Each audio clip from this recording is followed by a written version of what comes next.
अस्सलामुअलैकुम, good morning, सुबह बखैर। Good morning and welcome to Geo Pakistan with Huma and Abdullah. बहुत ही अफसोस के साथ ये कहना पड़ेगा और आज हम इस पे बात भी बड़ी डिटेल में करेंगे। हमारे गेस्ट भी हमारे साथ होंगे, लेकिन जिस सेकंड लहर का ऑफ कोरोना एक खौफ था, अब जो हो रहा है सीन उसको सेकंड लहर ही कहा जा रहा है, second wave of corona has almost begun. और ऑलमोस्ट नहीं अब्दुल्ला, अब इसको सर्टिफाई कर दिया गया है। डॉक्टर फैसल सुल्तान ने भी हमें बताया है, कल वज़ीर आज़म के मोमिन खुसूसी हैं, उन्होंने कंफर्म किया है कि जिसका खदशा था वो खदशा दुरुस्त साबित हो रहा है, लेकिन अभी भी सूरत हाल उतनी नहीं बिगड़ी जितनी दीगर ममालिक में हम कंट्रोल कर सकते हैं। हम अवामी इज्तिमात पे पाबंदी लगा सकते हैं ताकि बिजनेसेस चलते रहें। अवामी इज्तिमात से मुराद है जल्द से जुलूस, बड़ी बड़ी गैदरिंग्स जिसमें 2-2, 3-3, 4-4, 5-5 हज़ार लोग एक जगह इकट्ठे मौजूद होते हैं। हम अपनी गैदरिंग्स को लिमिटेड कर सकते हैं। तमाम कारोबारी ज़िंदगी उसी तरीके से चल सकता है अगर आप SOPs का ख्याल रखें। दुकान के अंदर आप रश ना लगाएं, रेस्टोरेंट के अंदर आप रश ना लगाएं, आप बीच में गैप रखें। बहुत से ऐसे एस्टेब्लिशमेंट्स देखे भी हैं जो बड़े स्ट्रिक्ट हैं अबाउट इट। मैंने कितनी बार लोगों को देखा है बेकरीज और दुकानों के बाहर खड़े हुए, और अगर मास्क नहीं पहना हुआ they are not letting you enter. उस चीज़ को रिस्पेक्ट करें, ये बहुत ज़रूरी है। और जो आपने सबसे पहले कहा है ना कि बड़ी बड़ी गैदरिंग्स, मैं तो कहती हूँ एक बड़ी बड़ी गैदरिंग्स को ही अगर ख़त्म कर दिया जाए, and we are talking about वो गैदरिंग्स जो आजकल हम देख भी रहे हैं जिनमें हजारों की तादाद में लोग होते हैं। तो गुज़श्ता 24 घंटों में हम आपको बताना है, अलार्म करना है, जरा डराना है। 825 केसेस रिपोर्ट हुए हैं और 14 अफराद मौत के मुंह में चले गए हैं। So that is quite an alarming number. अब क्योंकि मौसम तब्दील हो रहा है और मौसम की तब्दीली का असर किस तरह से वायरस पर पड़ता है, ये अनफुसीन था और अब इसके असरात सामने आना शुरू हो गए हैं। तो खैर आपको बताना ये था कि इस पे आज हमने जरा डिटेल में बात करनी है। Doctor Faisal Sultan will be joining us as well. हम उनसे तफसील से बात करेंगे, लेकिन मौसम की तब्दीली से मुझे सर्दियों की सौगातें याद आती हैं। और सर्दियों की सौगातों में सबसे पहले ड्राई फ्रूट नहीं, कीनू की बात करते हैं। अभी नहीं नजर आ रही, मौसमी नजर आ रही है अभी इट्स टू अर्ली अब्दुल्ला। वो ठंड, वो खुनकी, वो महसूस होना शुरू हो गया है सारा सिलसिला। पर्टिकुलरली पंजाब और गिरदोनवाह में तो बहुत ज्यादा, शुमाली इलाकाजात में बिल्कुल। और पंजाब में वही हम सुन रहे हैं कि मौसम जो बदल रहा है, तो मैंने सोचा है कि मैं इस वीकेंड पे मैं खुद भी जाके जरा चेक करूंगी कि मौसम कैसा बदल रहा है। उस तब्दीली को आपकी तस्दीक की जरूरत नहीं है। So I will go myself and check it out, और फिर मैं आके जरूर बताऊंगी कि वो मौसम का क्या हाल है। एनीवे जी, शुरू करते हैं इस घंटे की टॉप स्टोरीज।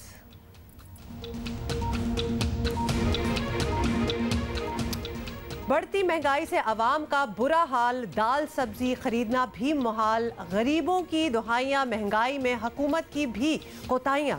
साबित हो चुका महंगाई ही आवाम का सबसे बड़ा मसला है। हाँ साहब, जब नोटिस लेते हैं जब कीमतें बढ़ती हैं। नोटिस लेने तो कोई नहीं है, डंडा चलाना पड़ेगा। जिस चीज़ को भी हाथ लगाते हैं वो जो है ना खरीदने से मुश्किल हो रही है। भाई महंगाई कम नहीं, कुछ नहीं हुआ, ऐसे ही है। गरीब आदमी पिट रहा है, रो रहा है। कोई भी एक बंदा किसी घर से भी ले, बेशक PTI का हो, वो भी आपको यही कहेगा कि खत्म, सब कोई नुकसान कर रहा है PTI का। अल्लाह करे खान साहब किसी और चीज़ का नोटिस ना लें इसके बाद, क्योंकि अगर उन्होंने नोटिस लिया किसी भी चीज़ का तो वो आसमान के साथ छू जाएगी ना। चीज़ का वो नोटिस लेते हैं ना, वो नीचे आने के बजाय ऊपर चली जाती है। तो खान साहब नोटिस ना लें। हर चीज़ की कीमत इतनी ज़्यादा हो रही है। गरीब आदमी जिसकी तनख्वाह माकूल जो 15-20 हज़ार में, वो तो घर नहीं चला सकता इस खर्चे में। जदियात लगा आग लगा हुआ है, तो हम गरीब कहाँ जाएं और कहाँ से जो हम लोग खाएं। अब वो नोटिस अब अवामी तासुरात आपने सुन लिए। उन्होंने कहा जी जब हुकूमत नोटिस लेती है किसी चीज़ का, वो चीज़ आउट ऑफ रीच हो चुकी है, हो जाती है, आउट ऑफ कंट्रोल हो जाती है। ऐसा कुछ हमने भी एट टाइम्स महसूस किया है। ऐसा तासुर है, अब होता है नहीं होता, that's another story, but why is it कि ज़्यादातर लोगों का यही कहना था। इसी पे हम जरा बात भी कर लेते हैं।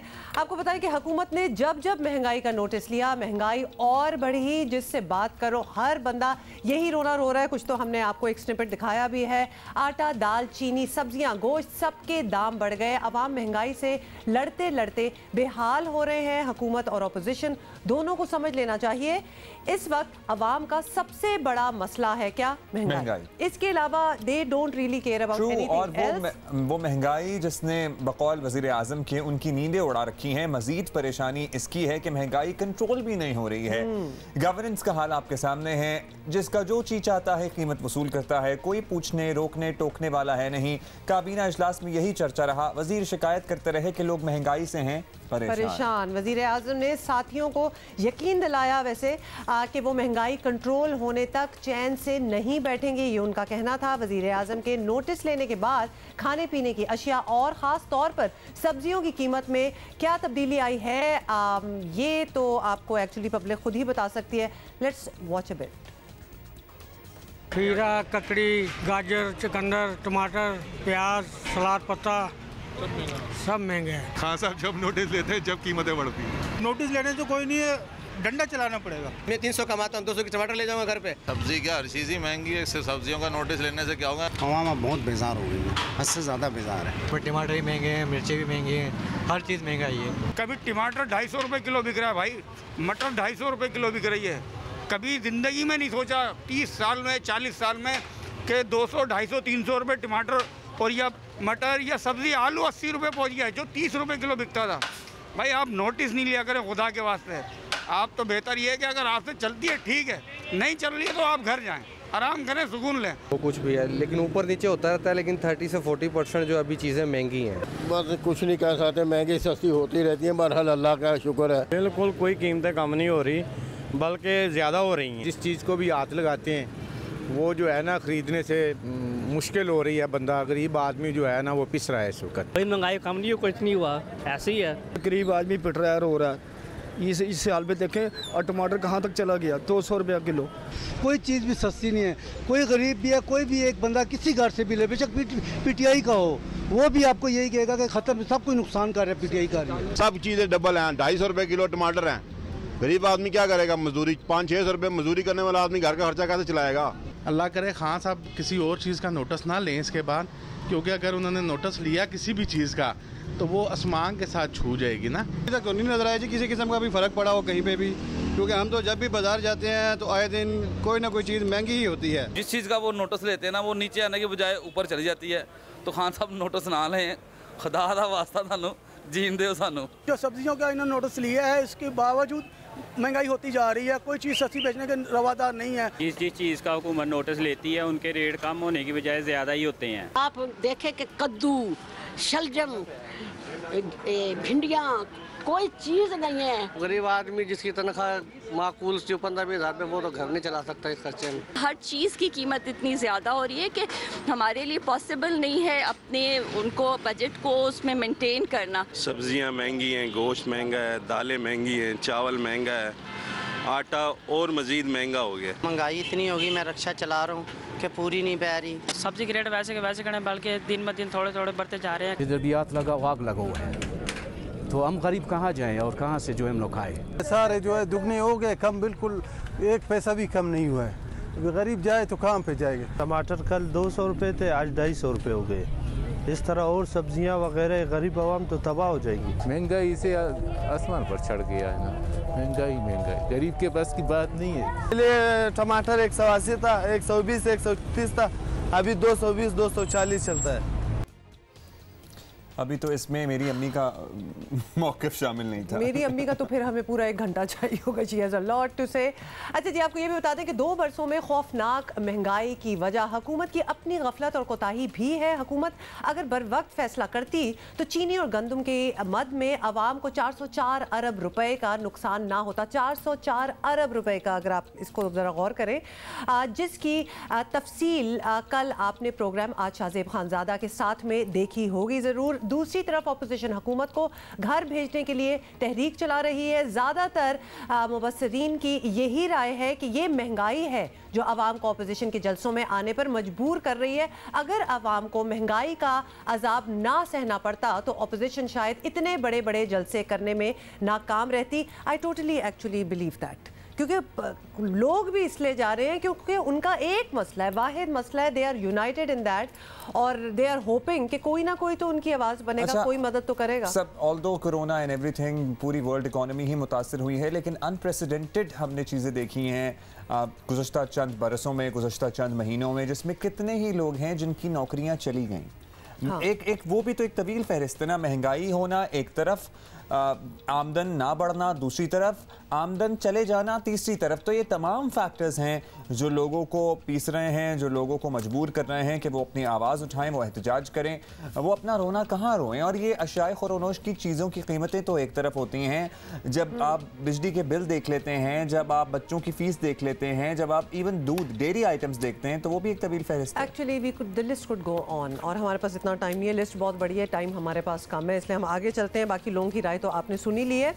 अच्छा जी, कोरोना की बात कर लें कि कोरोना से बचाव का अब तक सिर्फ एक ही तरीका है और वो है एहतियात। उसके अलावा और कोई चीज़ नहीं है। हमें पता चल गया, no vaccine, nothing at all. किसी चीज़ का इंतजार न करें, एहतियात इज़ द ओनली थिंग। ख़ास तौर पर स्कूल जाने वाले छोटे बच्चों का ख्याल रखना बहुत ज़रूरी है। अगर ये बात ऐसे समझ नहीं आ रही तो आपको दिखाते हैं कि छोटे बच्चों ने इसे कितनी आसानी से समझाया है, एक दूसरों के लिए भी, और बड़े भी अगर इससे समझ जाएं तो क्या ही बात है। Let's watch. COVID-19 is decreased but is still there. Coronavirus कम हुआ है लेकिन खत्म नहीं हुआ. We need to be more careful than before. हमें एहतियात करनी चाहिए. Do wear mask while going to school. School जाते हुए मास्क पहने. Use hand sanitizer और hand wash whenever possible. Sanitizer इस्तेमाल करें और हाथ धोएं. Don't touch anything in school and class. School और क्लास में किसी चीज को हाथ मत लगाएं. Use your own book and pencil. अपनी किताब और कलम इस्तेमाल करें.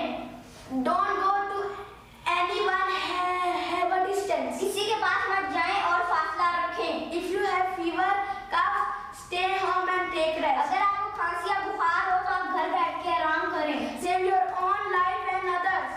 अपनी और दूसरों की जिंदगी बचाएं. Be aware, be safe. Allah Hafiz. Have a nice day. Thank you cuties for letting us know कि किस तरह से स्कूल में रहना है। और बच्चे को पता है, और अगर आप लोगों को नहीं पता तो गलत बात है। फिर जब स्कूल में जिस तरह से रहने के तरीके इन्होंने अपने साथियों को समझाए ना, यही तरीके हम अपनी रोज़मर्रा ज़िंदगी में भी इख्तियार कर लें तो बहुत नुकसान होने से बचा सकते हैं हम खुद ही। मूविंग ऑन, आपको बताएं कि कोयटा के बाद पेशावर में धमाका बता रहा है। दहशतगर्दी की एक नई लहर आ रही है। दुश्मन एक बार फिर पाकिस्तान को नुकसान पहुंचाने की कोशिश में लगा है, लेकिन पाकिस्तानी कौम ने पहले भी दहशतगर्दों के अज़ाइम नाकाम बनाए। इंशाअल्लाह इस बार भी दुश्मन अपने नापाक इरादों में कामयाब नहीं होगा।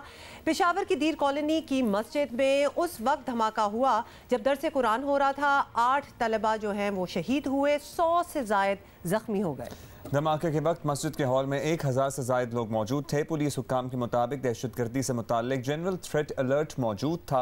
वज़ीर आला के मुअव्विन ख़ुसूसी कामरान बंगश का कहना है कि नेक्टा के थ्रेट अलर्ट के बाद पेशावर में पहले ही सिक्योरिटी बढ़ाई जा चुकी है। इसी पे बात करते हैं कि किस तरह से टैकल करना है अगर थ्रेट अलर्ट मौजूद हैं, अंदरूनी मामलात हैं, फिर बैरूनी ख़तरात हैं। वज़ीर ख़ारजा शाह महमूद कुरैशी साहब ने हमें ज्वाइन किया है। बहुत शुक्रिया शाह साहब, आपने वक्त दिया। शाह साहब, कोयटा में दहशतगर्दी की इत्तला थी, फिर पेशावर में भी पहले से इंटेलिजेंस मौजूद थी, पुलिस भी मुतहर्रिक हमें नजर I even before the incident.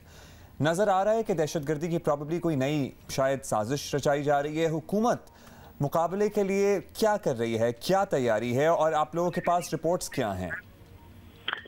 देखिए, रिपोर्ट्स जो हमारे पास थी वो सूबाई हुकूमतों के साथ शेयर की गई, और सूबाई हुकूमतों ने, चाहे बलोचिस्तान की हुकूमत थी या खैबर पख्तूनख्वा की हुकूमत थी, उन्होंने एहतियाती तदाबीर अपनाई। उन्होंने पब्लिक को भी आगाह किया, लोगों को आगाह किया कि इस किस्म के खदशात हैं। आपके इल्म में है कि कोयटा में एक जलसा भी मुनक़िद किया जा रहा था, और हमें तशवीश थी कि खुदा न खास्ता वहाँ कोई ऐसा वाक़या पेश ना आ जाए। बहरहाल हमने रुकावट भी नहीं डाली और उन्हें मोहतात भी किया, और एक मुनासिब सिक्योरिटी का बंदोबस्त भी किया। अब फिर पेशावर में वाक़या हुआ। ये एक नया पैटर्न उभरता हुआ दिखाई दे रहा है, और हमें इससे आगाह होना होगा। एक मरतबा फिर वो क़ुव्वतें जो पाकिस्तान को डिस्टेबलाइज करना चाहती हैं, जो यहाँ अदम इस्तेहकाम देखना चाहती हैं, जो यहाँ इंतशार फैलाना चाहती हैं, उनके इरादे बड़े वाज़ेह दिखाई देते हैं, और उनकी जो एजेंसीज हैं वो नेक्सस क्रिएट करती हैं दाएं बाएं, और उस नेक्सस के जरिए वो पाकिस्तान को निशाना बनाने का इरादा रखती हैं। हमें एक मरतबा फिर वफाकी हुकूमत के साथ साथ सूबाई हुकूमतों को हाई अलर्ट पे आना होगा, क्योंकि ये हम फिर मुतासिर हो सकते हैं। बड़ी कुर्बानी के बाद हमने अमन इस्तेकाम हासिल किया है और इसको पूरी कौम को मिलकर फिर इसका मुकाबला करना होगा। जी शाह साहब, बड़ा अच्छा आपने ये पॉइंट आउट भी किया है। इनफैक्ट वज़ीर आज़म बिल्कुल एक दिन पहले ही ये बता रहे थे कि भारत पाकिस्तान में दहशतगर्दी के लिए अफगानिस्तान की सरजमीन इस्तेमाल कर सकता है। तो ऐसा ख़तरा है तो क्या अफगान हुकाम को एतमाद में अगर ले लिया जाए तो अच्छा नहीं होगा? सरहद के दोनों इतराफ से ही कंट्रोल करना चाहिए। बिल्कुल आपने सही निशानदेही की है, और मैं आपकी इत्तला के लिए अर्ज कर दूं कि कल शाम को मेरी अफगानिस्तान के वजीर खारजा हनीफ अतमर साहब से लंबी गुफ्तगू हुई है, और मैंने बहुत से इश्यूज डिस्कस किए हैं जो हमारे बायलैटरल नौयत के इश्यूज थे। उसमें मैंने ये खदशा भी जाहिर किया, मैंने क्वेटा और पेशावर के धमाकों का जिक्र भी किया, और जो हमें हमारी इत्तलात हैं, जो हमारे खदशात हैं, मैंने उनसे शेयर भी किए और उनसे दरख्वास्त की कि वो देखें कि उनकी सरजमीन पाकिस्तान के खिलाफ इस्तेमाल हरगिज़ नहीं होनी चाहिए, क्योंकि आज वो जानते हैं कि पाकिस्तान की सोच कितनी तामीरी है।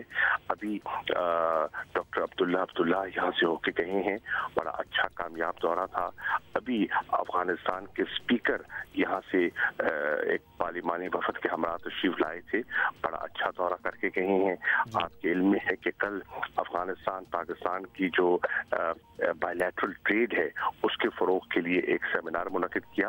तो इस माहौल को कुछ कुव्वतें हैं जो ख़राब करना चाहती हैं, हमें उन पर नज़र रखनी होगी। अच्छा शाह साहब, एक तरफ ज़ाहिर है इतने संगीन वाक़यात हो रहे हैं, दूसरी तरफ हम देख रहे हैं कि अपोजिशन हो या हुकूमत हो, दोनों ही इस पर सियासत कर रहे हैं। आप नहीं समझते कि प्रॉब्ली हुकूमत, चूँकि वो हुकूमत है, बरसर इक़्तिदार है, उसे एक कदम आगे आ जाए, अपोजिशन को ऑन बोर्ड ले? महज इल्ज़ामान लगाने से तो कोई मामला हल नहीं होगा। एक खुसूसी इजलास वगैरह बुलाने का आप बात कर सकते हैं, अगर वो इनकार करेंगे तो ऑटोमेटिकली खुद ही एक्सपोज हो जाएंगे। देखिए, हुकूमत ने कभी इससे हिचकिचाहट महसूस नहीं की। जहाँ भी कौमी मफादात आते हैं, जहाँ मुल्क के मफादात होते हैं, उनको हमने मुकद्दम रखा है और इंशाअल्लाह रखेंगे। मैं अर्ज कर दूँ, हमने बारहा उससे दरख्वास्त की है, बहुत से फोरम्स हैं जिन पर बैठ के बातचीत हो सकती है। पार्लियामेंट का फोरम है, उनकी पार्लियामेंट की साइड लाइन्स में गुफ्तगू हो सकती है, जिसमें जो कौमी नौयत के मामला हैं उस पर संजीदगी से गौर होना चाहिए। आपने देखा कि अभी जो गुस्ताखाना खाकों का मसला आया, उसको भी एक छोटा सा तबका था, उसको एक सियासी रंग देने की कोशिश कर रहा था, और हमने इसकी हौसला शिकनी नहीं की। हमने कहा देखिए, ये चीज़ें कुछ ऐसी होती हैं जो सियासत से बालातर होती हैं, और हमें उस अंदाज में उनको लेना चाहिए। फिर बिलाखिर एक मुत्तफ़िका करारदाद भी सामने आ गई। ये जो मामले हैं, सिक्योरिटी का मामला है, पाकिस्तान के इस्तेहकाम का मामला है, इस पर हुकूमत की जिम्मेदारियां हैं और हम उन जिम्मेदारियों से गाफिल नहीं हैं, और उनको पूरा करने के लिए हमें जो भी करना पड़ा हम उसके लिए तैयार हैं। शाह साहब, आप सिक्योरिटी जिम्मेदारियों की बात कर रहे हैं, तो अब जुमे को ही जश्न ईद मिलादुन्नबी आ रहा है, और पाकिस्तान में एक ये बहुत बड़ा मजहबी इवेंट है, तो इस पर सिक्योरिटी की कोई एक्स्ट्रा स्पेशल आपने कोई इंस्ट्रक्शंस दी हो, कुछ प्लानिंग हो?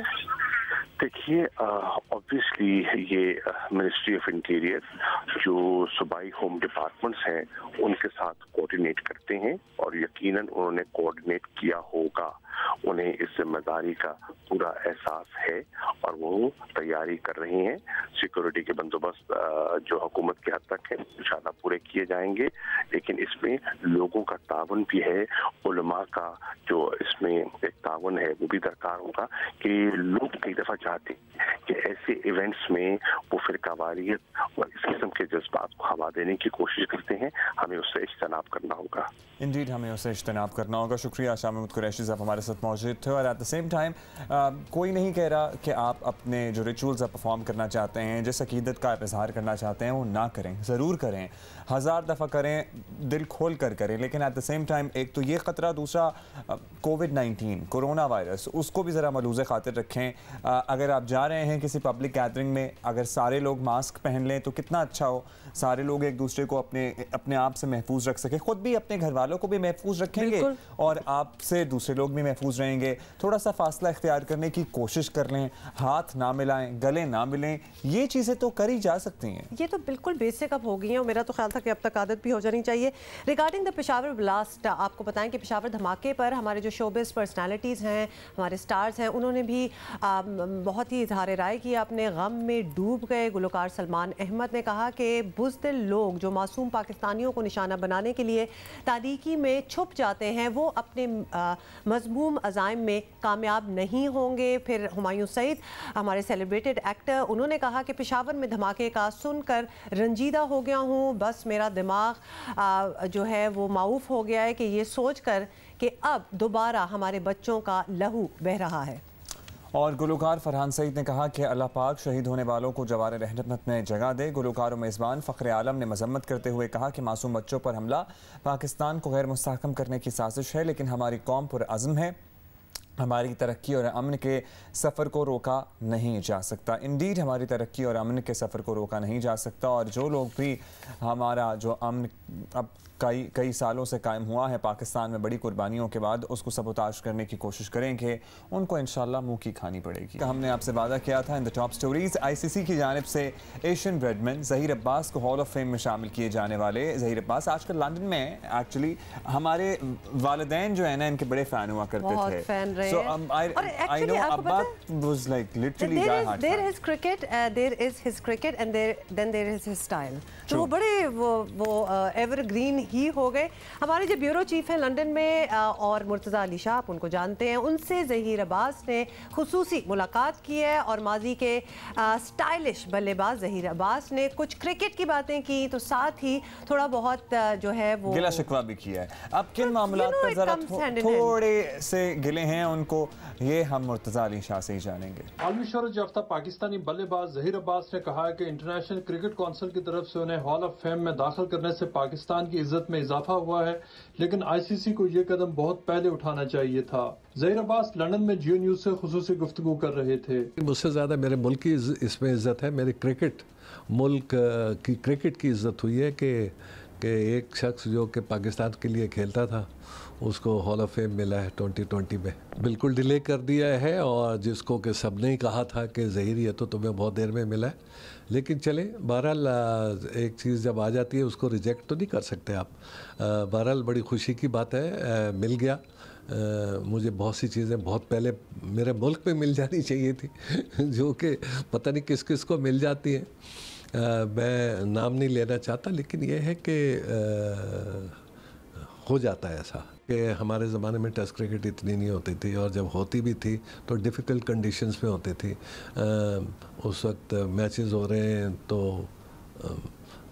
विकेट कवर्ड नहीं है, गार्ड्स वगैरह नहीं होते थे, चेस्ट गार्ड्स नहीं थे, फिर हेलमेट नहीं थे या दूसरी चीज़ें, तो कंडीशन डिफ़िकल्ट थी और fastest bowlers in the world हुआ करते थे। ज़हीर अब्बास ने कहा कि उन्होंने क्रिकेट पाकिस्तान की नेकनामी के लिए खेली और नए आलमी रिकॉर्ड्स बनाए। मेरे मुल्क को ये एजाज़ हासिल है कि मैं सिर्फ पहला ये एक वाहिद एशियन प्लेयर हूँ जिसने कि 100 सेंचुरियाँ की हैं,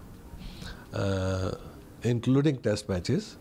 और फिर एक और वर्ल्ड रिकॉर्ड है जो कि वो ये था कि 4 मैचेस हुए थे और 4 मैचेस में ये था कि मैं 8वें इनिंग्स में नॉट आउट था, डबल 100 और 100, डबल 100 और 100। इस दफ़ा 4 दफ़ा इसी तरह 4 दफ़ा मैंने ये 4 सेंचुरीज की। ज़हीर अब्बास इन दिनों लंदन में क़याम पज़ीर हैं और क्रिकेट के हवाले से बनने वाली एक तहकीकाती डॉक्यूमेंट्री पर काम कर रहे हैं। कैमरामैन नसीर अहमद के साथ मुर्तज़ा अली शाह, जियो न्यूज़, लंदन।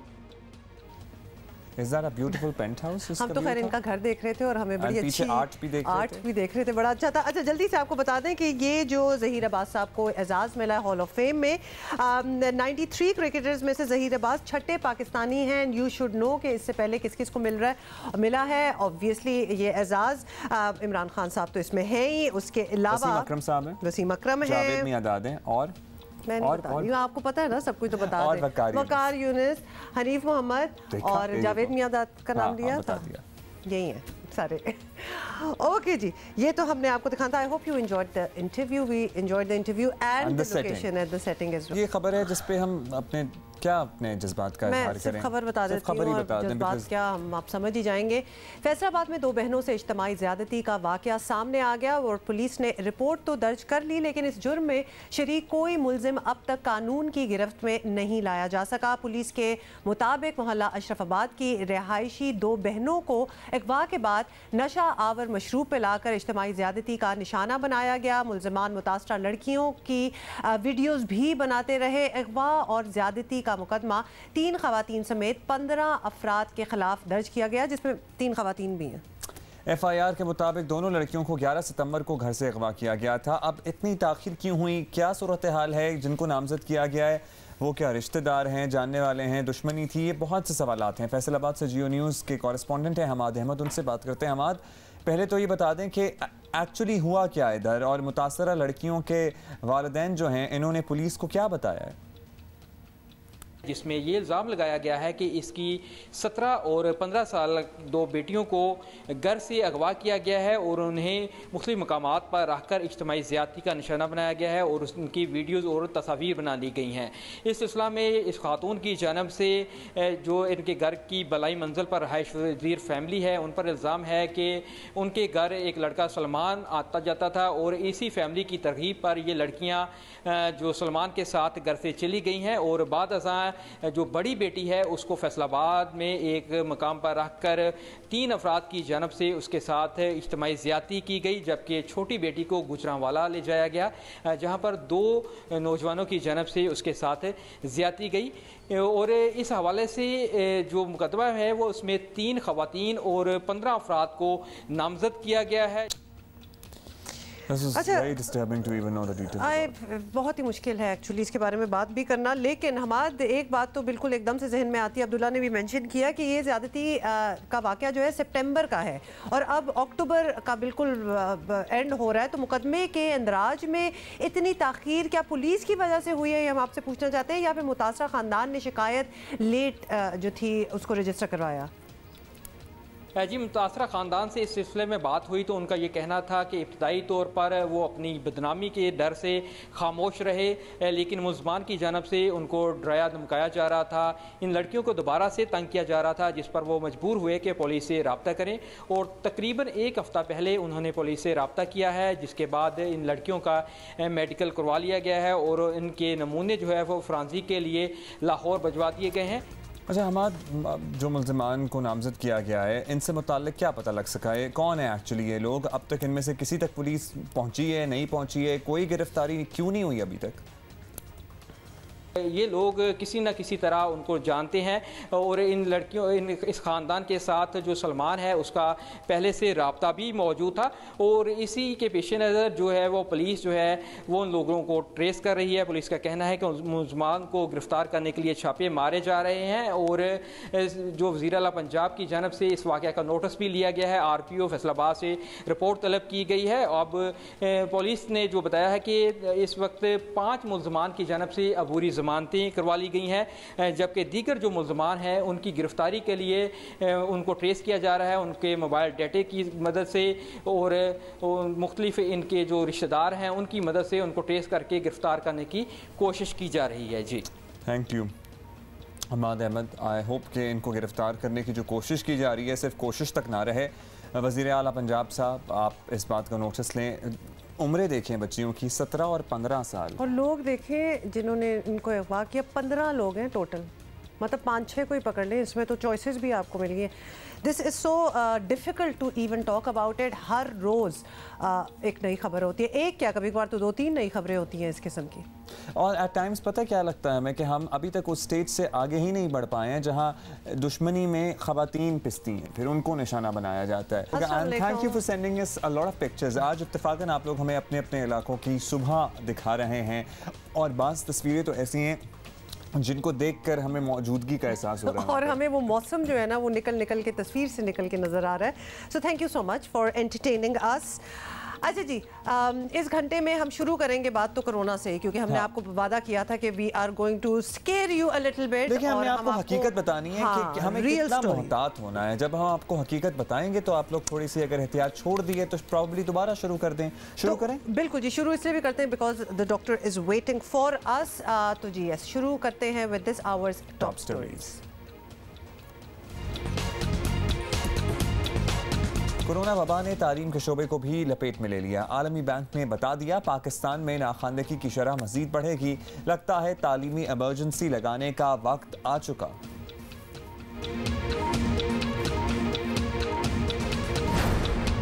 तहरीक इंसाफ का पीपल्स पार्टी को टफ टाइम देने का फैसला। वजीर आजम ने पार्टी रहनुमाओं को हिदायत दे दी। पीपल्स पार्टी को सिंध में चैलेंज देना शायद इतना आसान नहीं।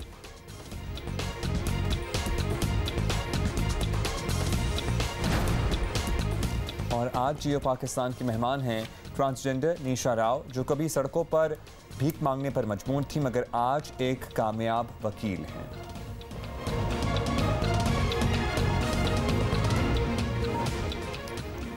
ये जो हमारी थर्ड टॉप स्टोरी है, बस मतलब अगर डिटेल में ना भी जाओ, ऐसी चीज़ें होती हैं जो सुन के दिल खुश हो जाता है कि there is some hope out there. और कुछ लोग हैं जो डिस्पाइट ऑल ऑड्स, मतलब एक्सट्रीमिटी देखें, जो हम उनसे बात करके भी पता करेंगे, वो अब वकील बन चुकी हैं और बड़ी सक्सेसफुल नॉर्मल हालात। एक होते हैं वो हालात जहां आप सड़कों पर भीख मांग रहे हैं सिग्नल पे, जो हमने देखा है अपने इर्द गिर्द। कितने ट्रांसजेंडर हैं हमें अतराफ में, शहरों में, बाजारों में, गलियों में नजर आते हैं, लेकिन उसके बावजूद भी हिम्मत ना हारना और मेहनत करते रहना। तो ये किस तरह होता है, ये तो of course we will learn from her later in the show. लेकिन इस वक्त कोरोना की बात करते हैं और आपको बताएं कि कोरोना वबा के माशी असरात से तो दुनिया मुतासिर हो रही है, लेकिन पाकिस्तान को एक और परेशान कुन मसले का सामना करना पड़ेगा और वो है इलिटरेसी, नाखानदगी में इजाफा। बिल्कुल। और आलमी बैंक के मुताबिक पाकिस्तान में बुनियादी नाखानदगी की शरह मजीद 4% बढ़ने वाली है। आलमी बैंक की रिपोर्ट में पाकिस्तान में लर्निंग पॉवर्टी या 10 साल की उम्र तक कुछ ना पढ़ पाने वाले बच्चों की शरह 75% तक पहुंच गई है। इमेजिन, 75, हाँ जी 75, और अब 79 तक चली जाएगी। 79 तक यानी 79 तक ऑलमोस्ट ये चली जाएगी, which is a figure जो कि मुझे तो यकीन नहीं आ रहा। वो इसलिए भी यकीन नहीं आता because in this day and age आप ये तसव्वुर नहीं कर सकते कि बगैर पढ़े बच्चे रह रहे होंगे, कोई बच्चा जो ना पढ़ सकता हो। ये बड़ी अजीब सी बात है। आलमी इदारे के मुताबिक इसकी बुनियादी वजह कोरोना के बाद स्कूलों का बंद रहना है। वज़ीर आज़म इमरान खान ने इक़्तिदार में आने से पहले तालीम पर खास तवज्जो देने के अज़्म का इजहार किया था। एक दफ़ा दोबारा सुन लेते। हमने सबसे ज्यादा अहमियत तालीम को देनी है और रुतबा टीचर को देना है, तनख्वाहें अच्छी देनी है। कि हमने अपने बच्चों को, उनको जितना भी अभी हम बजट खर्च कर रहे हैं तालीम पे, अपने बच्चों के ऊपर बहुत ज्यादा पैसा खर्च करेंगे तालीम देने के लिए। Number 1 is education emergency. ये आपका सबसे बड़ा क्राइसिस है आज। इसको कोई बात नहीं करता क्योंकि लॉन्ग टर्म जेस्टेशन पीरियड है। हमने गवर्नमेंट स्कूलों में अच्छी तालीम देनी है। गवर्नमेंट स्कूलों में वो तालीम देनी है जो बच्चा पढ़ के बड़े बड़े ओहदे पे पहुंच सके। हमें बदकिस्मती से वो मुल्क हैं जिसमें बहुत ज़्यादा बच्चे स्कूलों में नहीं हैं। सोच रहा था हम 2 जगह पीछे रह गए हैं, एक तालीम में और एक सेहत में। कि हमने अब एक पूरी एक कौम ने ये फैसला करना है कि जिधर से भी हमें पैसा बचे हमने वो तालीम के ऊपर डालना है। जितना हम तालीम में इन्वेस्ट करेंगे उतना ही हमारे बच्चों की फ्यूचर और मुल्क की फ्यूचर बेहतर हो जाएगी। वज़ीर आज़म की बातें तो आपने सुन ली, लेकिन तालीम पर हुकूमत की तवज्जो कितनी है इसी से अंदाज़ा लगा लें कि इस माली साल के तरक्याती बजट के 650 अरब रुपए में से तालीम के लिए सिर्फ 30 अरब रुपए जो है वो रखे गए हैं। और ऐसा मुल्क जहां 2 करोड़ से ज़ायद स्कूल जाने की उम्र के बच्चे तालीम से महरूम हो, ये रकम काफ़ी नहीं। हुकूमत को इस मामले में अपनी पॉलिसी पर नजरसानी करना पड़ेगी। और ये तो वो हुक्मरान हैं जो आए ही इस नारे के साथ थे कि तालीम और सेहत पर इनकी मुकम्मल तवज्जो होगी। आपने सुन लिया, हमने वज़ीर आज़म के इंतखाबी जलसों की तकरीरें आपको इसीलिए दिखाते रहते हैं, बताते रहते हैं। उनकी बात को डाउट नहीं करते, there is sincerity in it, लेकिन जब ऑन द ग्राउंड रियलिटी देखें, जिस तरह कि हमने आपको बजट से बताया, तो उससे वो गोल्स जो वो चाहते हैं वो अचीवेबल हमें लगते नहीं है। इस वक्त हमें ज्वाइन किया है वफाकी वजीर तालीम शफकत महमूद साहब ने। शफकत महमूद साहब, आपसे हम पूछना चाहते हैं कि आलमी बैंक की रिपोर्ट के मुताबिक कोरोना के बायस पाकिस्तान में स्कूल ना जाने के सबब बुनियादी शरह नाखवानदगी में मज़ीद इजाफा हुआ है, लिटरेसी में मज़ीद इजाफा हुआ है। क्या हुकूमत को ये खदशा था कि कोरोना का ऐसा असर भी आ सकता है? बिल्कुल था, क्योंकि पहले ही लर्निंग पॉवर्टी जो कि एक वर्ल्ड बैंक एक टर्म यूज करता है, उसमें काफी हाई नंबर था। यानी कि उनके सर्वे के मुताबिक 75% बच्चे ऐसे थे जो कि 5वीं जमात में क्लास 2 तक की तालीम जो है उनमें नजर नहीं आती थी। तो इसलिए जब बच्चे स्कूल ना गए, 6-8 महीने बच्चे स्कूल ना गए, हालांकि हमने टेली स्कूल भी शुरू किया, हमने और भी ऑनलाइन भी इनकरेज किया, लेकिन उसके बावजूद यकीनन जो बच्चे स्कूल नहीं गए उनकी जो लर्निंग लेवल्स है, यानी कि उनके जो उन्होंने सबक सीखा था, उसमें कमी जरूर हुई।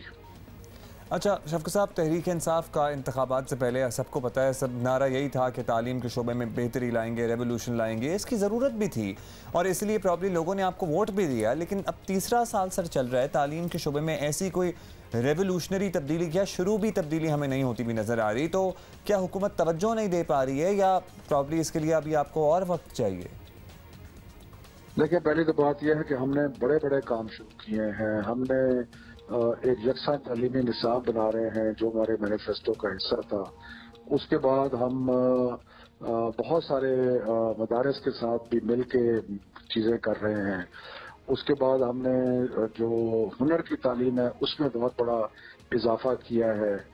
और जहाँ तक स्कूलों की तालीम का ताल्लुक है, उनका सब ताल्लुक सूबों से होता है, लेकिन पंजाब में और खैबर पख्तूनख्वा में एनरोलमेंट बेहतर हुई है, यानी कि ज़्यादा बच्चे स्कूल जा रहे हैं। और उसके बाद लर्निंग लेवल्स जो हैं वो इफेक्ट हुए हैं कोविड की वजह से।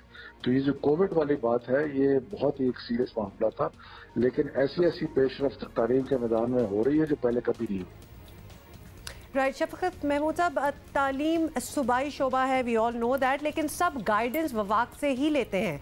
तो अगर स्कूल से बाहर रहने वाले बच्चों को स्कूल लाना है तो हुकूमत को कुछ ऑब्वियसली नया तो इनोवेटिव चीज़ तो करनी पड़ेगी। तो क्या ऐसा कोई प्लान है आपका? एजुकेशन इमरजेंसी की बात हो रही है? देखिए, वसीला तालीम के जरिए हम कोशिश कर रहे हैं कि जो बच्चे स्कूल में नहीं हैं उनके वालिदैन को एक्स्ट्रा पैसे दिए जाएं ताकि वो बच्चों को स्कूल में भेजें। उसके अलावा एक वाउचर स्कीम जो है उसका भी इजरा हो रहा है। और फिर टेक्नोलॉजी का इस्तेमाल, क्योंकि बहुत सारे बच्चे जो स्कूल में नहीं जाते उसमें खवातीन भी शामिल हैं, यानी कि लड़कियां भी शामिल हैं जो कि घर से दूर नहीं जाना चाहती। तो इसलिए हम इनफॉर्मल एजुकेशन के जरिए और टेक्नोलॉजी के इस्तेमाल के जरिए क्लासरूम को उनके करीब ले जाएंगे। और ये लंबी बातें हैं, इनको सारों को एक्सप्लेन करते बहुत टाइम लगेगा, लेकिन बहुत सारे इक़दाम किए जा रहे हैं कि जो स्कूल से बाहर बच्चे हैं उनको स्कूल लाने के लिए। चलिए, होपफुली हम कुछ आने वाले दिनों में जो आपने प्लान बनाए हुए हैं उन पे इम्प्लीमेंटेशन और उनके रिजल्ट्स देखेंगे। इंसेंटिव आपने कहा है, अभी तो खैर प्रपोजल ही है जो आप बता रहे हैं, तो I don't know if that's going to work. वो बड़ी एक उसके रीजंस कुछ और हो जाते हैं, मतलब बच्चा पढ़े ना पढ़े, वो पेरेंट्स को पैसे जरूर चाहिए होते हैं। I don't know, I don't think it has ever really worked out in the past as well. बहुत बहुत शुक्रिया हमसे बात करने का। कभी आप आइएगा कराची तो हम आपसे तफसील से बैठ के बात करेंगे कि what are you actually doing in terms of education system in Pakistan. We would definitely like that. ये दो जो नारे हैं ना, तालीम और सेहत का, ये प्राइम और ये रेजोनेट करते हैं, पूरे मुल्क के साथ रेजोनेट करते हैं, बिकॉज हमें भी ये पता है कि अगर तालीम हमारी हो जाए ना कोई 100%, we have seen those examples in the world and we would love it कि किसी तरीके से किसी मोजज़े से हम भी ये कर सकें पाकिस्तान में भी। So we would love to discuss ideas with you. अच्छा जी, एक बड़ी खूबसूरत सी आपको हैपनिंग विजुअल्स दिखाने हैं जी इस्लामाबाद से। हर खूबसूरत चीज़ इस्लामाबाद से क्यों होती है? खैर जी, इस्लामाबाद में दामने को अगर आप जानते हैं तो दामने को जा रहे हो, वो पहले ही लोग कहते हैं ऐसा। मैंने कह दिया ना इट्स अबाउट इस्लामाबाद, तो बस इस्लामाबाद। ओके तो जी अगर आप दामने को जा रहे हो तो रास्ते में बड़ी इंटरेस्टिंग चीज़ें भी आपको कभी कभार नज़र आती हैं। और ये जी हमें क्या नज़र आया, इस पर हमने नहीं, actually somebody made a video of it. और ये जंगल से, इसको क्या कहते हैं? तेंदुआ। तेंदुआ। आई डिडंट नो कि इसको तेंदुआ कहते हैं, मैंने समझा इसको लेपर्ड ही कहते होंगे। तो लिहाजा something, but look at it, it's huge, it's beautiful, it has a thick furry tail और इतना लंबी देर तक, मतलब ये गाड़ी से किसी ने वीडियो बनाई हुई है और उसको फॉलो कर रहे हो, वो ऐसे निकल रहा है बार बार सड़क पे आ रहा है ये तेंदुआ कि एज इफ वो अपनी एग्जिस्टेंस दिखाना भी चाहता है। है और वो हेडलाइट की रोशनी भी पड़ रही है एंड ही डिडंट बॉदर। हाँ, तो वो बड़ा है, ये देखिए फिर निकल आया। जंगलों में रहने वाले प्रॉब्ली ये जानवर अब इंसानों की आमदोरफ्त के आदी हो गए हैं। ये दामनों को वाली सड़क पे निकला है। ब्यूटीफुल सड़क, और वैसे भी अगर आप जाएं तो you would have a great time here. Wild boars तो मुझे याद है एक ज़माने में बहुत होते थे इस्लामाबाद में। वाइल्ड बोर्स की तो पूरी पूरी फैमिलीज होती हैं, मतलब एक अकेला आपको कम ही नजर आता है, वो 4-5 छोटे छोटे बच्चे भी होते हैं वाइल्ड बोर्स के। अक्सर मैंने देखा है लोगों का कपल ऑफ ईयर्स बैक बुरे एक्सीडेंट्स भी हो जाते थे because they are really fast और एकदम से ही सड़क पे निकल आते हैं। तो खैर there is nothing much to it, बस ये आपको विजुअल्स दिखाने हैं। और इस्लामाबाद का मौसम मुझे इससे भी नजर आ रहा है, आपको पता है ना, थोड़ी थोड़ी ठंड ठंड सी पड़ रही है। आपने कहा था खुशबू आ जाती है मौसम, मुझे बिल्कुल खुशबू, मुझे स्क्रीन से खुशबू आ जाती है, तो लिहाजा खुशबू तो आ जाती है। इट्स ब्यूटीफुल एंड है कैसे स्नीक पीक करता हुआ निकला। हाँ, निकल रहा जा रहा है। It's not deterred at all because इसके लग ये रहा है कि ही the animal actually owns the place, not the people. तो जगह मेरी है। अच्छा, मैं सोच रहा हूँ कि सुबह से आधे से ज़्यादा शो गुजर गया, हमने कोई सियासी बात नहीं की, है ना, कैसा मौजा। और ये कहने की देर थी कि अब हम सियासी बात ही करेंगे। अच्छा जी, तो उसमें ये बात ये है कि तहरीक इंसाफ ने सिंध हुकूमत के खिलाफ सियासी महाज गर्म करने का फैसला कर लिया है। वज़ीर आज़म ने पार्टी रहनुमाओं को हिदायत जारी कर दी है। बहरहाल पीपल्स पार्टी को सिंध में चैलेंज देना तहरीक इंसाफ के लिए शायद इतना आसान भी ना होगा। PDM की तहरीक शुरू हुई तो वज़ीर आज़म इमरान खान ने अपोजिशन को बता दिया था कि अब कोई नरमी नहीं दिखाई जाएगी। सुन ले एक दफ़ा फिर। अब तक ये जो अपोजिशन है, इन्होंने एक इमरान खान देखा है। आराम आराम से मैं इनको कहता था अच्छा जी प्रोडक्शन ऑर्डर देना है तो चलो बुला लो असेंबली में और इस तरह की चीज़ें। ये जो अब आप इमरान खान देखेंगे, ये एक मुख्तलिफ इमरान खान आने लगा। किसी किस्म का प्रोडक्शन ऑर्डर किसी डाकू को अब नहीं मिलेगा कि अब से कोई इनको VIP जेल नहीं मिलेंगे, इनको आम कैदियों की तरह हम रखेंगे। इसमें एक टर्म ऐड कर देना चाहिए था, बच्चू। तो ये सारी बात और ज़्यादा इसमें वजन आ जाता। अच्छा, वज़ीर आज़म का ये पैगाम तो मजमूई तौर पर अपोजिशन के लिए था, लेकिन अब तो उन्होंने ख़ास तौर पर पीपल्स पार्टी से 1-on-1 मुकाबले की ठानी है। गुज़श्ता हफ्ते के आखिर में इस्लामाबाद में इस्लामाबाद में होने वाले इजलास में तय किया गया कि तहरीक इंसाफ के सूबाई और वफाकी लीडरान सिंध के मुख्तलिफ इलाकों में सियासी रैलियाँ करेंगे, कारकुनान को मुतहर्रिक करेंगे। पीपल्स पार्टी के खिलाफ सियासी राय आमा बनाई जाएगी। ऐसा नहीं है कि हुकूमती नुमाइंदे इस वक्त PPP पर तनकीद नहीं कर रहे हैं, ये सिलसिला तो ऑब्वियसली आप काफ़ी अरसे से जारी है। कराची का हाल आपने देख लिया कि वहाँ पे क्या हालात हैं, और इसी तरह रूरल सिंध भी है, वहाँ पे भी मुझे मानना पड़ेगा कि ट्रस्ट डेफिसिट है सिंध हुकूमत में और फेडरल हुकूमत में, और उसकी जिम्मेदार प्रोविंशियल हुकूमत है। सिंध हुकूमत पीपल्स पार्टी अपनी करप्शन बचाने के लिए सिंध कार्ड खेल रही है। पीपल्स पार्टी के खास लोगों के गोदाम में गंदम पड़ी है, और आज जो शॉर्टेज हो रही है, इसलिए शॉर्टेज ये कह रहे हैं सितंबर में देंगे, इसलिए सितंबर में देंगे कि ये चोरी करा के इन्होंने अपने ज़ाती गोदामों में रख दी है। और आपको बताएं कि उधर पीपल्स पार्टी की जानिब से भी तहरीक इंसाफ और ख़ास तौर पर वज़ीर आज़म को बिला नागा निशाने पर रखा जा रहा है। ये PTI एक झूठा जमात है, उनका हर बात झूठा निकला है, धोखा निकला है, यू टर्न निकला है कि ये जो इस्लामाबाद में बैठे हुकूमत है वो तो चंद महीनों के मेहमान है। इस वक्त सियासी सूरत हाल ये है कि पीपल्स पार्टी के सिंध में कई दिहाइयों से सियासी इजारादारी कायम है, और ये सहार तोड़ना तहरीक इंसाफ के लिए छोटा चैलेंज नहीं है, ज़ाहिर है इससे पहले भी बड़े लोगों ने ये कोशिश करके देखी है।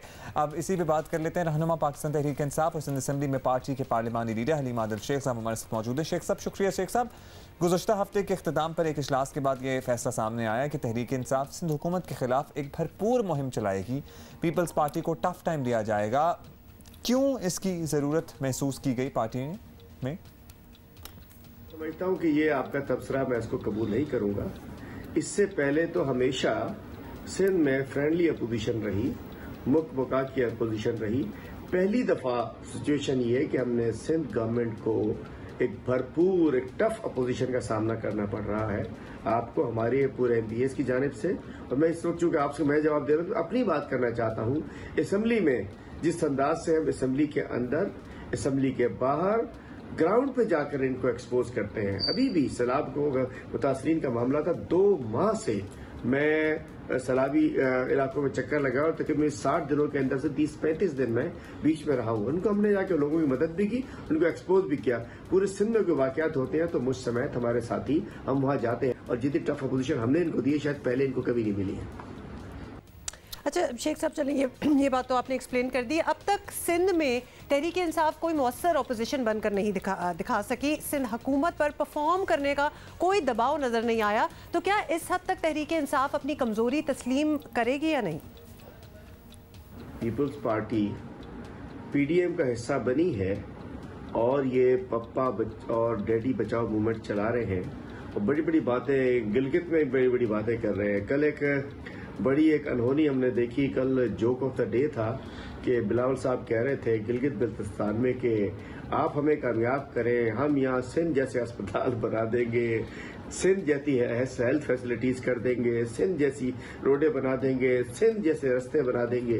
तो मैं कहना चाहता हूँ सूरत हाल इसलिए हमें जरूरत पड़ी है कि सूरत हाल ये है कि जो एक सिंध में आपको पता है कि यहाँ ना अस्पतालों में दवाइयाँ हैं, ना स्कूलों में किताबें हैं, रोड तबाह, रास्ते तबाह, कुत्ते की वैक्सीन यहाँ नहीं मिलती, एड्स 12,000 लोगों को एड्स लग चुकी है। अजीब और गरीब सिंध की सूरत हाल है और थर में हजारों बच्चे मर चुके हैं, कराची को कचरा कुंडी बना दिया गया है। उसके बाद अब ये मैदान में निकले हैं कि जी हम तो तहरीक चला रहे हैं। तो हमने कहा अभी आप तहरीक वहाँ क्या चलाओगे, हम आपको पहले यहाँ आपकी जो क्रिमिनल गवर्नेंस है, आपकी मतलब परफॉर्मेंस नाम की कोई चीज नहीं है, उसको हम सिंध के अवाम को इनको बेनकाब करेंगे, इनको इनके ग्राउंड में, इनके होम ग्राउंड के अंदर जो है हम इन्हें बेनकाब करेंगे और इंशाल्लाह। और दूसरी बात यह है कि हम इंशाल्लाह भरपूर अंदाज में हम एक अवामी राब्ता मुहिम भी चलाने जा रहे हैं।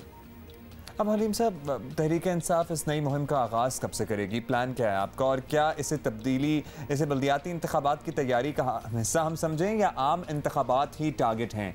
और ये आपका चंद साल का प्लान है या फिर उससे पहले ही आप चाहते हैं कि नताइज मिल जाएं आपको? ये बात कि कब से शुरू करेंगे, ये तो शुरू हो चुका है। पहली मतलब हमारा वार्म अप स्टार्ट हो चुका है, 3 रोजा मैच स्टार्ट हो चुके हैं, अभी बाकायदा मेन कोर्स अभी आने शुरू होने वाला है। 4 इवेंट हो चुके हैं जो कि वार्म अप थे। इंशाल्लाह हम अभी मेन स्टार्ट करने वाले हैं और करीब पूरे सिंध के हर जिले में, हर तालके में, हर जगह हम करप्शन मिटाओ सिंध बचाओ तहरीक स्टार्ट करेंगे। पीपल्स पार्टी को एक्सपोज करेंगे इनकी करप्शन पे, इनकी बैड गवर्नेंस पे, इनकी क्रिमिनल गवर्नेंस पे, और किसी इशू पे असम्बली के अंदर, असम्बली के बाहर, मैदान में, ग्राउंड में, जलसे से, जुलूस से, रैली से, मुजाहरे से हम इंशाल्लाह इनका भरपूर तरीके से सिंध में हम इनको आवाम के सामने बेनकाब करेंगे और इनके खिलाफ तहरीक चलाएंगे। और अल्टीमेटली इसको बल्दियाती इलेक्शन में भी हमारी जो तहरीक है इंशाल्लाह बल्दियाती इलेक्शन तक, उसके अगले इलेक्शन तक, जब तक इनको हम सूबे से फारिग नहीं करते, ये तहरीक जारी रहेगी। इंशाल्लाह सिंध में भी तब्दीली लाकर रहेंगे।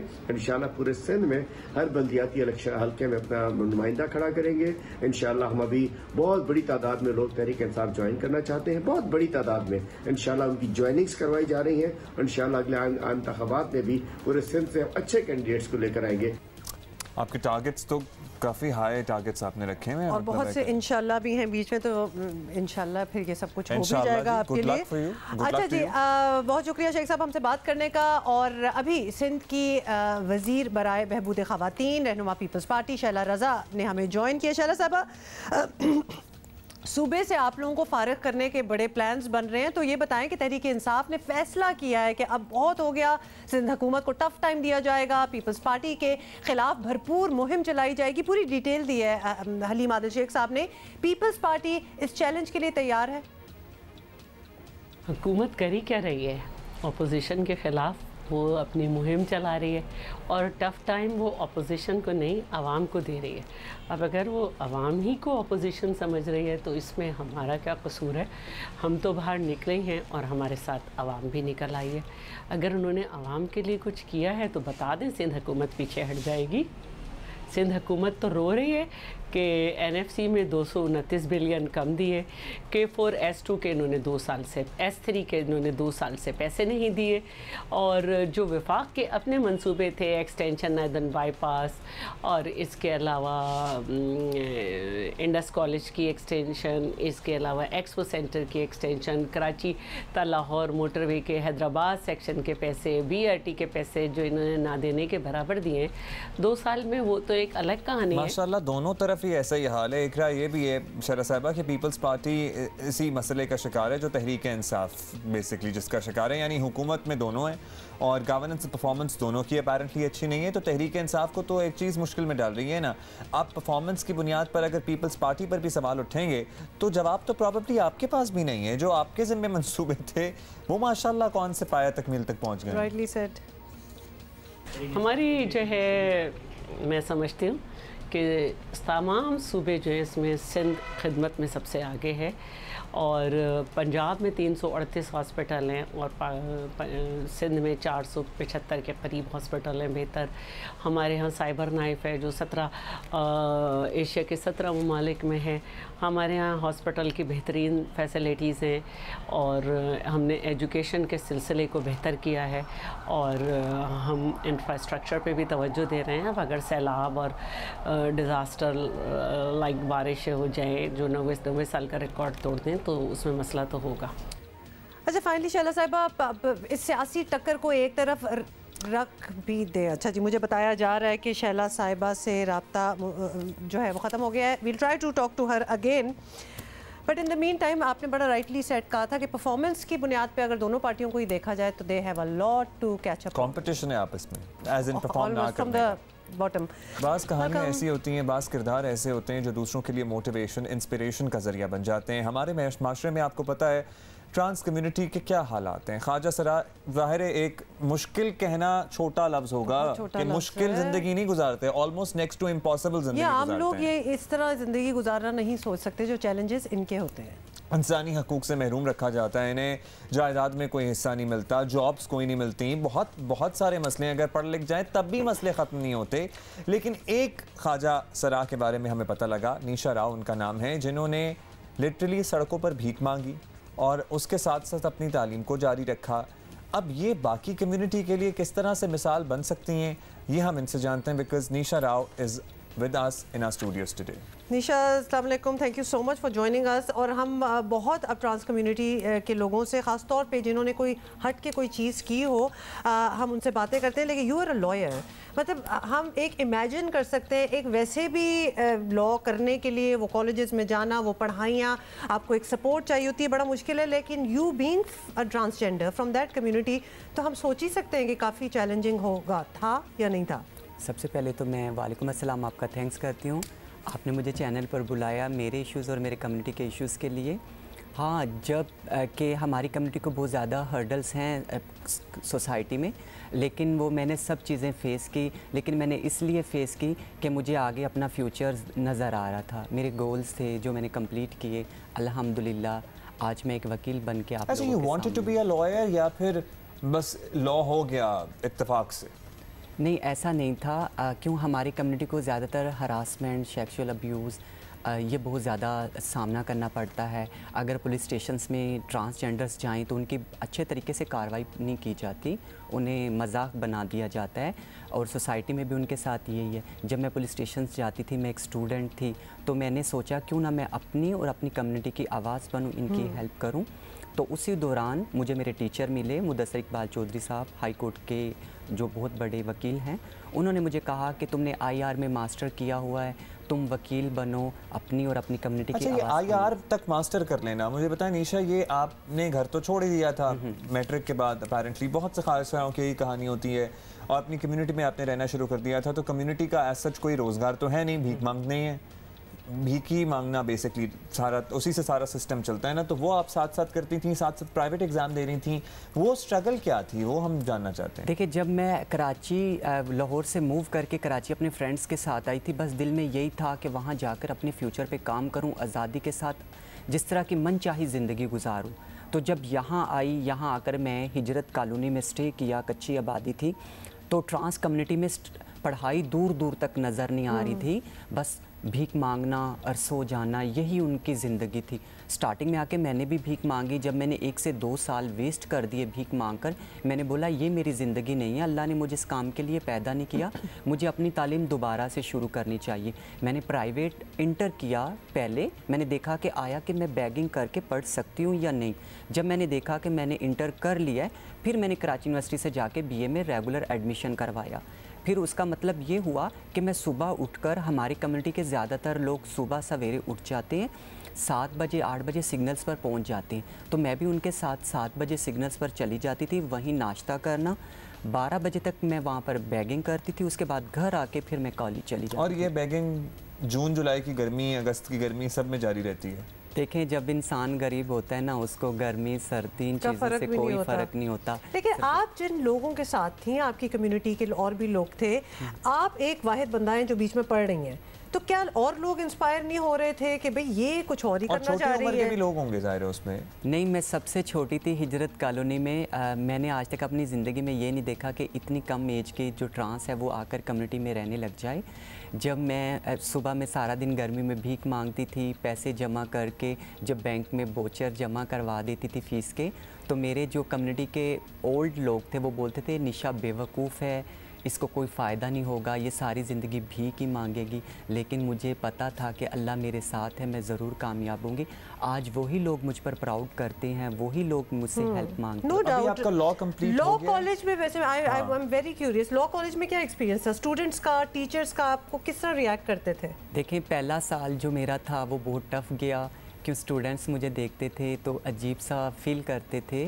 लेकिन सेकेंड ईयर से जब मैं सेकेंड ईयर में प्रमोट होकर चली गई, तो बहुत ज़्यादा स्टूडेंट्स ने मुझे कॉल्स पर हेल्प का बोला, मुझे नोट्स भी दिए, एग्जाम में मेरी हेल्प हुई है आपकी? हाँ, जैसे कॉलेज यूनिवर्सिटी में ग्रुप बन जाता है। हाँ, लड़के हेल्प करते थे, मेरे घर पे भी आते थे, कोई भी चीज़ की मुझे ज़रूरत होती थी।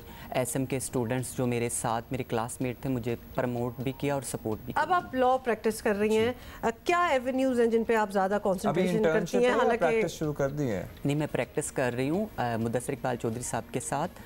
ये है कि मैं ज़्यादातर हमारे तशद्दुद और हरासमेंट से रिलेटेड केस होते हैं वो मैं देखती हूँ, इसके साथ मैं नॉर्मल लोगों के भी केसेस देखती हूँ, तो मुझे बहुत अच्छा लगता है। हाँ, जब मैं कोर्ट में फ़र्स्ट डे गई थी तो मैंने मेल लॉयर्स का हजूम देखा था, मैं घबरा गई थी कि मैं इतने ज़्यादा लोगों में प्रैक्टिस नहीं कर सकूँगी, जबकि मैं एक थर्ड जेंडर हूँ। लेकिन अल्हम्दुलिल्लाह सिटी कोर्ट के जो लॉयर्स हैं बहुत अच्छे हैं, मुझे सपोर्ट करते हैं, मेरी हेल्प करते हैं, मुझे कोऑपरेट करते हैं। अब आप तो सिर्फ लॉ ही करती हैं ना, प्रैक्टिस करती हैं, अब कोई और साइड में आपको कमाने के लिए किसी और काम की ज़रूरत नहीं? देखिए, मैं एक NGO चला रही हूँ, ट्रांस प्राइड सोसाइटी। मैं अपनी NGO के प्लेटफॉर्म से अपनी कम्युनिटी के लिए वोकेशनल ट्रेनिंग इंस्टीट्यूट, एजुकेशन और हेल्पलाइन बनाना चाहती हूँ, ताकि जो यंग ट्रांसजेंडर्स आ रहे हैं वो निशा की तरह रोडों पर जाके बैगिंग ना करें, बल्कि वो मेरे पास आएँ, मैं उनको स्टडी करवाऊँ, उनकी हेल्प करूँ, ताकि वो भी आप लोगों की कम्युनिटी में जाकर इज्जत के साथ जॉब करें और ज़िंदगी गुजारें। What an inspiring story, Nisha. Thank you so much. I am sorry हमारे पास इतना ही टाइम है, लेकिन और एक शिकवा जो है निशा को है कि 2018 में ट्रांसजेंडर प्रोटेक्शन बिल में इनको शामिल नहीं किया गया, तो उसमें भी ज़रा अब जो भी लोग ट्रांसजेंडर्स के सिलसिले में कानून साजी करें, please Nisha as a lawyer, what better person you want to. अच्छा, ये जो ज़बरदस्त एक बात है, निशा से बात करके हमें ये एहसास हो रहा है कि ये माशरा जो है ना, हम सारों की कंट्रीब्यूशन होती है, ये तुम्हारी कंट्रीब्यूशन, मेरी, तुम, ये नहीं, we are all in it together. हर किस्म का इंसान, हर किस्म का बंदा, वी मेक आवर माशरा। निशा ने बड़ी ज़बरदस्त किस्म की बात की है कि the way she fought all the odds और she is far away from that life. बड़े प्राउडली वो बता रही हैं कि यस मैंने बैगिंग की है, लेकिन look at where I am today, that is what matters. हमें जब जहन में हम एक स्टीरियोटाइप बना लेते हैं ना कि हाँ नहीं, जेंडर कम्युनिटी के लिए आगे बढ़ने के एवेन्यूज़ नहीं है। अगर ये लोग कोशिश भी करें तो नहीं बढ़ सकते। कोशिश करें तो फिर हम और आप और माशरा भी साथ देने लग जाता है, वो सपोर्ट भी मिलना शुरू हो जाती है अल्टीमेटली, अगर अगला बंदा डिटर्मिन्ड हो तो। और अगर आप खौफ कर रहे हो कि जी मैं कॉलेज यूनिवर्सिटी टीचर्स कैसे रिएक्ट करेंगे, फिर अब मैं प्रैक्टिस कर रही हूँ लॉ तो बाकी किस तरह मुझसे करेंगे, वो रिएक्शन से डरे मत। जो रिएक्शन होना होगा आप उसको हैंडल कर, इतना कुछ हैंडल कर लिया। अच्छा क्विकली तो क्या चीज़ हमने इस पे बहुत अच्छा लगा मुझे इनसे बात करके, हमारे दिल को बड़ी छू गई। एक क्विकली हमें जाते जाते आपसे एक बात शेयर करनी है। बैटवुमन की झलक सामने आ गई। बैटवुमन की झलक सामने आ गई है, तो फिर वो दिखाते हैं। अच्छा जी चलें, बतौर बैटवुमन ये जी पहला नौयत का ये किरदार है, क्योंकि स्याह फाम खातून जो है वो ये रोल जो है वो परफॉर्म कर रही है। So it's the first black Batwoman. So how do you like the look? I'm always inspired by this kind of hair, by the way. Let me tell you, ये मुझे इस तरह ये वायरी हेयर बड़े पसंद है। And the costume, अब वैसे ही हैलोवीन सीजन चल रहा है तो बच्चों को अगले साल के लिए मे बी एक और अच्छा कॉस्ट्यूम मिल जाएगा। अच्छा जी। I hope you had a great time today with us और keep enjoying yourself. Have a great day. Mask पहने, सैनिटाइज करें, एक दूसरे से फासला रखें। We'll see you tomorrow. Bye.